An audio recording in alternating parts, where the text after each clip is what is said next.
and that is quote of the of the judge who let him out on house arrest because of the Maryland law.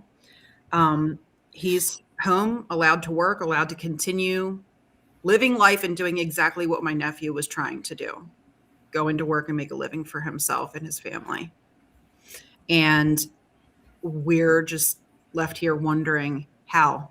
How can this happen? How can this happen in America? How is this happening to us? How does he have more rights than our nephew? It's just unimaginable.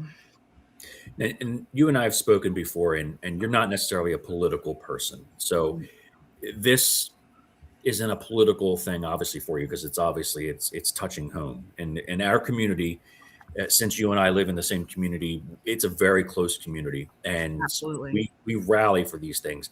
And the story you talked about with Mickey's, they had their own personal tragedy with their son who was, let's just say, had a tragic accident with a vehicle as well. And I think whether you believe in God or not, Todd Senior and Mickey's, I won't say his name, but their owner, they were able to connect at that moment and have something that they could empathize with each other.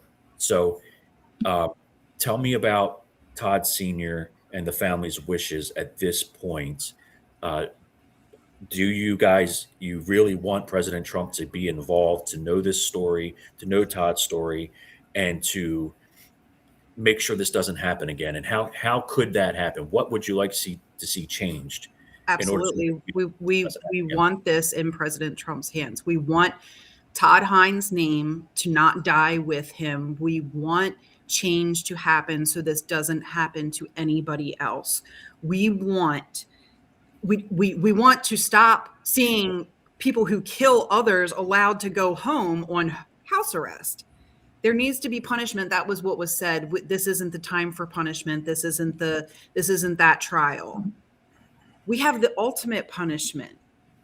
What does it hurt when the whole point of bail is, somebody being a flight risk? He hit him and fled the scene. If that isn't the very definition of being a flight risk, what is? Correct. Yes, accidents do happen. This is not an accident. This was a murder in broad daylight, and we want justice.